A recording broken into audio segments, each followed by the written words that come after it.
কাঁচা আম শেষ হয়ে যাওয়ার আগেই কিন্তু এই আচারটা অতি অবশ্যই তৈরি করতে হবে, কেননা এই আচারটা বানানো যেমনি সহজ আর খেতেও হয় তেমনি সুস্বাদু। একদম টক ঝাল মিষ্টি এই আমের আচারটা দেখলেই লোভ লাগবে।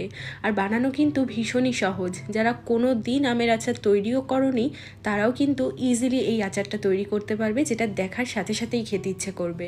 আর এটা কিন্তু বেশ কিছুদিন সংরক্ষণ করেও তোমরা খেতে পারবে। আশা করব আজকের এই আমের আচারের রেসিপিটা তোমাদেরও খুব ভালো লাগবে। তাহলে চলো আর কথা না বাড়িয়ে রেসিপিটা ঝটপট করে দেখে নেওয়া যাক। নমস্কার, আমি সুস্মিতা। আমার রান্নাঘরে সবাইকে স্বাগত জানিয়ে শুরু করছি আজকের রেসিপি। কাঁচা আমের আচার তৈরি করার জন্য এখানে আমি নিয়ে নিয়েছি 5টা কাঁচা আম। আর আমগুলোকে কিন্তু প্রথমেই পরিষ্কার করে ধুয়ে রাখা আছে। এখন আমি আমের খোসাটাকে ছাড়িয়ে নেব।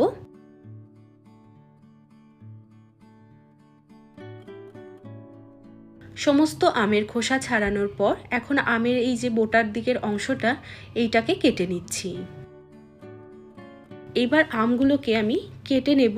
তো এরকম একটা আম নিয়ে আমের গায়ে ছুরি দিয়ে এইভাবে করে কাট লাগিয়ে দিচ্ছি। আমি এটা ছুরি দিয়ে করছি, চাইলে তোমরা বটি দিয়েও কিন্তু করতে পারো। তো আমের চারিপাশে এইভাবে কাট লাগিয়ে নেব।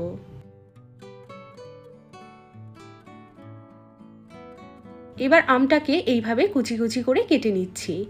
আর এই কুচিগুলো কিন্তু একদম পারফেক্ট হওয়ার কোনো প্রয়োজন নেই, কেননা আচারটা যখন তৈরি হবে আচারটা কিন্তু একদমই গলে যাবে। তো তাই জন্য যেমন তেমন করেই আমটাকে কুচি কুচি করে কেটে নিতে হবে।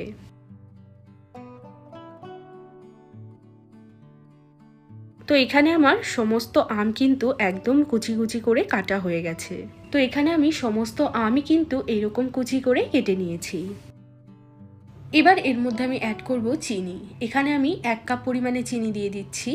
আর এখানে আমি যেহেতু টক ঝাল মিষ্টি আমের আচারটা তৈরি করব, তাই জন্য টকটা একটু রাখার জন্য কিন্তু 1 কাপ পরিমাণে চিনি দিলাম। তোমরা যদি একটু মিষ্টি মিষ্টি খেতে পছন্দ করো তাহলে কিন্তু আরও কিছুটা চিনি এর মধ্যে অ্যাড করবে। বা অনেক আমও দেখা যায় যে অনেকটা টক হয় বা মিষ্টি হয়, সেই অনুযায়ী কিন্তু চিনিটা অ্যাডজাস্ট করতে হবে। আর তার সাথে দিয়ে দিচ্ছি 2 টেবিল চামচ মতো ভিনিগার। এবার সমস্ত কিছু খুব ভালো করে এইভাবে মিশিয়ে নিচ্ছি।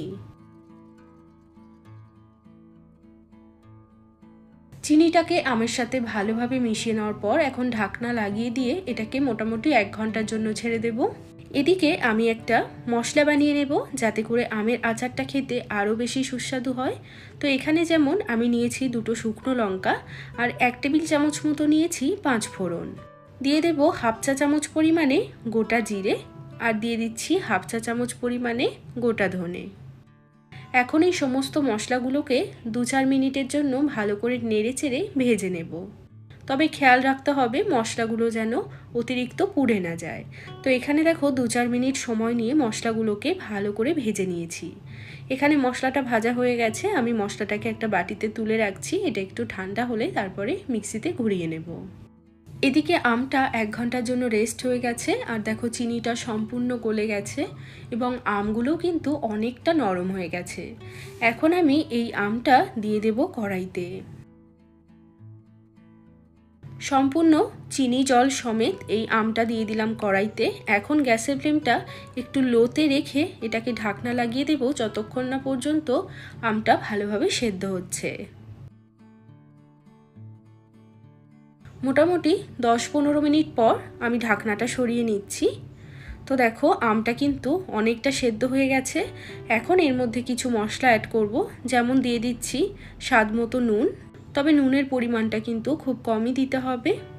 দিয়ে দিচ্ছি সামান্য একটু হলুদের গুঁড়ো সুন্দর একটা কালারের জন্য, আর দিয়ে দেব 1 চা চামচ পরিমাণে কাশ্মীরি লঙ্কার গুঁড়ো। এবার খুব ভালো করে সমস্ত কিছু মিশিয়ে নেব। এইবার আমের আচারটা ততক্ষণ পর্যন্ত জাল করতে হবে যতক্ষণ না পর্যন্ত আচারটা পুরো জলটা টেনে নিচ্ছে।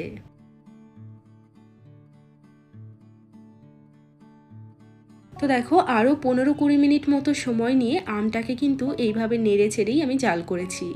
আর এখন দেখো পুরো জলটা কিন্তু শুকিয়ে গেছে আর আমটা ঠিক দেখতে অনেকটা জেলি জেলি হয়ে গেছে।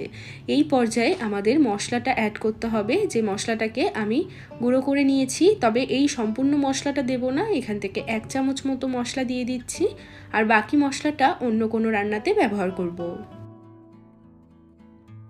এবার খুব ভালো করে মিশিয়ে নিতে হবে।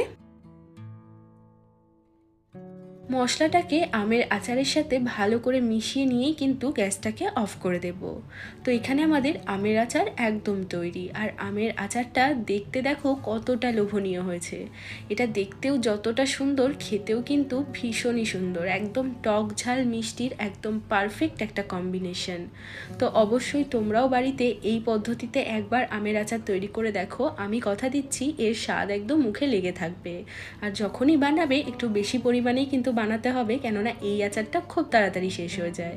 তো আজকের আমের আচারের রেসিপিটা তোমাদের কেমন লাগলো একটা লাইক বা কমেন্টের মাধ্যমে অবশ্যই জানাবে। চ্যানেলটিকে সাবস্ক্রাইব করে রাখতে পারো তোমরা যদি এরকম আরও ভিডিও দেখতে চাও। সবাই ভালো থাকবে, সুস্থ থাকবে। আমি আবারও চলে আসবো অন্য কোনো রেসিপির সাথে। আজ এ পর্যন্তই, টাটা।